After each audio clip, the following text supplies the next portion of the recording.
If you're a baddie on budget and you want to get this full face using high-end makeup products that are actually worth your money, then keep on watching. Starting off with primer, I'm obsessed with the Refi primer. Honestly, at first I bought this because of this applicator. I thought it was so fun, but then I fell in love with how glowy it makes my skin look. It's definitely a lightweight primer, but let's do the stick test. And she passes. I have heard a lot of people say that this applicator is unsanitary, but you can just twist this off and wash this. For foundation, I'm so obsessed with the Huda Beauty Easy Blur. Just wait till I blend this out and show you how blurring this foundation is. I actually like to go in with a brush first and then a beauty blender, and this stuff also has niacinamide in it. Like, it's insane. My skin looks airbrushed. For concealer, I have two favorites. I love the Huda Beauty Faux Filter Concealer. I'm using the shade Cotton Candy, and it's such a nice finish. I feel like I always get comments asking how my under eyes look so airbrushed, and literally because of this. Look at how easily this stuff blends out. I also want to give a shout out to the Merit Complexion Stick. This is also so creamy, and it's kind of like a foundation and concealer in one. Time for cream bronzer. Let me just show you how well this cream bronzer works. Like, the creaminess. This is the Westman Atelier cream bronzer stick. I'm using the shade Truffle, and I just genuinely don't think I've ever seen a cream bronzer that was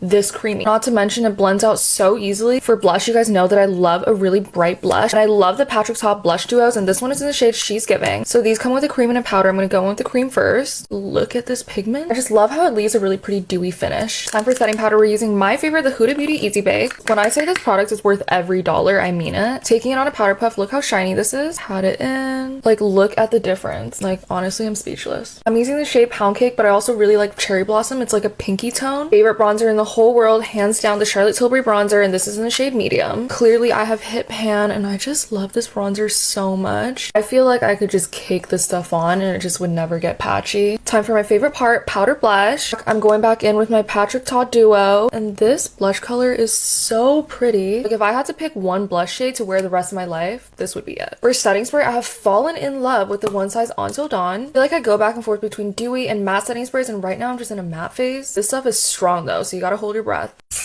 The longest lasting setting spray I've ever used. For lip liner, I'm using the Huda Beauty Lip Contour 2.0. First time I used this lip liner, I was floored at how creamy this consistency was. This is in the shade Warm Brown. For lipstick, I've shouted them out so many times. It has to be the Charlotte Tilbury Pillow Talk. I'm literally at the very end of this tube. I need to get a new one. This is just the most perfect pink shade. I didn't use it today, but I also highly recommend their lip liners. And then to top it off, I'm going to use the Too Faced Lip Injection Maximum Plump. Like, if you want to look like you have lip injections, then this is going to be your best friend. And that's how you get this full face using high-end makeup products that are actually worth your money.